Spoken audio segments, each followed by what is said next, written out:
I'm not sure if you've been approached with these conversations about the angel of the Lord, right? Specifically like Exodus Hmm. 3 or Genesis 22 or places, or Genesis 18 and 19, where you have Yahweh destroying Sodom and Gomorrah from Yahweh out of heaven. So do you mind if I can ask you about that? Sure. Okay. So do you mind if we go to Genesis 22? Because I want to clarify something. Can you read Hebrew, by Yeah, the way? That would be I do. Okay, that'd be helpful. Okay. Your son, your only son, whom you've loved, Isaac, and go to the land of Moriah and offer him there as a burnt offering on one of the mountains of which I tell you. Right? So this would be my question to you.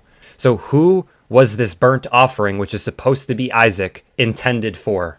It's a great question. I don't think there is someone.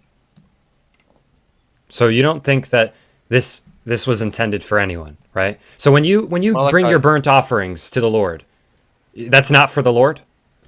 No, it is, because I do these sacrifices, right? Sacrifice. It says ole, right?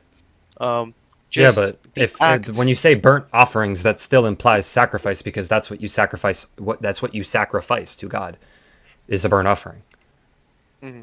So what do you suggest? I'm saying that this sacrifice was intended for Yahweh. Then they came to the place of which God had told him, and Abraham built the altar there and arranged the wood, and bound his son Isaac and laid him on the altar on top of the wood. When you place something on the altar and you're making a sacrifice, where is the intention of that sacrifice? Who is that for? For God, for Yahweh. Right. Okay. But the angel of the Lord called to him from heaven and said, Abraham, Abraham. He said, Here I am. He said, Do not reach out your hand against the boy, and do not do anything to him. For now I know that you fear God, since you have not withheld your son, your only son, from me.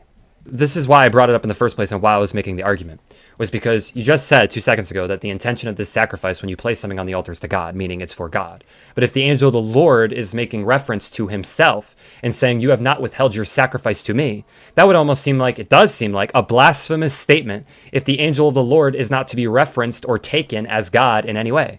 Because he is saying, okay, well, you're placing this on the altar. That's a sacrifice for God. You have not withheld your son from me.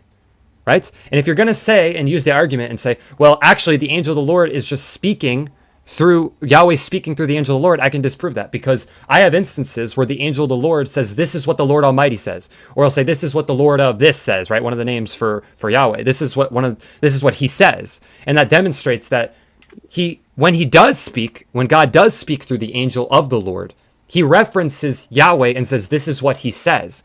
As we see here, he's taking that for himself. But let's continue, right? Because it's not even just that.